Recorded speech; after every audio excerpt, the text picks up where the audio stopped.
Hi everyone. In this video, let's take a look at the conditional operator. The conditional operator is used to create short if-else statements. The format is an expression, which can be either true or false, followed by a question mark, another expression, followed by a colon, and a third expression, ended by a semicolon. If the first expression is true, then the conditional operator will evaluate to the second expression, the one between the question mark and the colon. If the expression is false, that is the expression before the question mark, then the conditional operator evaluates to the expression on the right of the colon, before the semicolon. So in this example here, if x is less than 0, then the value 10 will get stored to y. But if x is not less than 0, in other words, if x is greater than or equal to 0, then 20 will get stored to z. So we can see that if the first expression is true, then the second expression is what executes.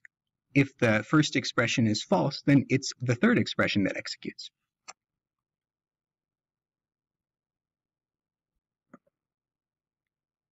The value of a conditional expression is, like we said, the second expression if the first expression is true, or the third expression if the first expression is false.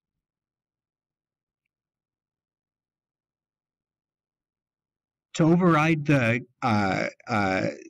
order of precedence, you might need parentheses to group together terms when using the conditional operator. Let's take a look at an example.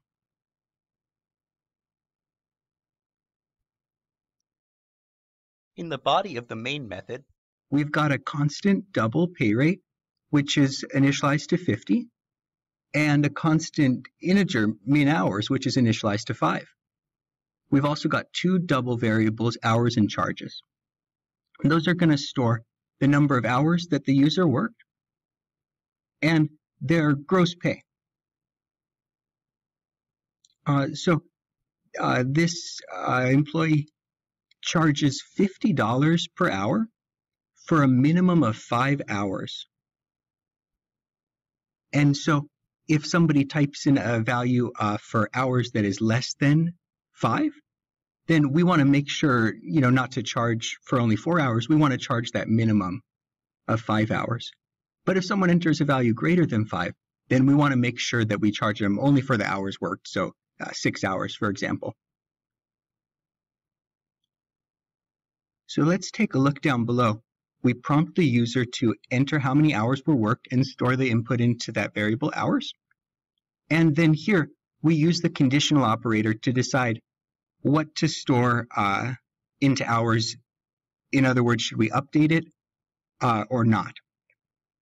Well, we know that we should just keep whatever it is if hours is greater than min hours. For example, if someone enters 6, we want to just have hours retain that value of 6. But if someone enters 4, then we want hours to actually boost up to the minimum of 5. And so here's the expression that does that. Hours equals, and so this part here is just gonna, gonna assign something to hours. We don't know what we want to assign to hours yet.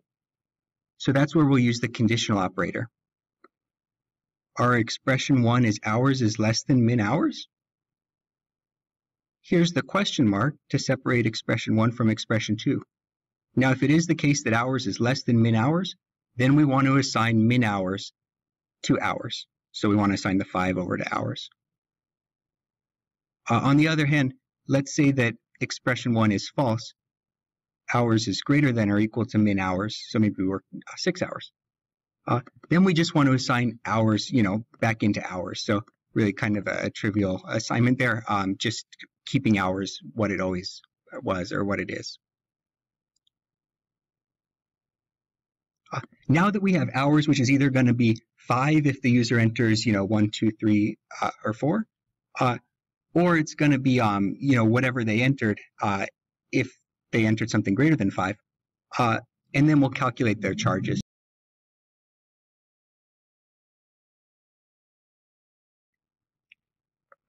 If we run this program, and we enter 4 for the number of hours worked, well, we should expect to see 5 hours worth of pay, so $250 instead of just $200.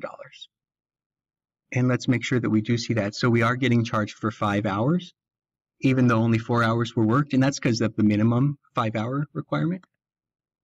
Let's run the program one more time, and let's enter 6 hours. Here we should charge for exactly 6 hours, so 6 hours at $50 an hour, so we should get $300.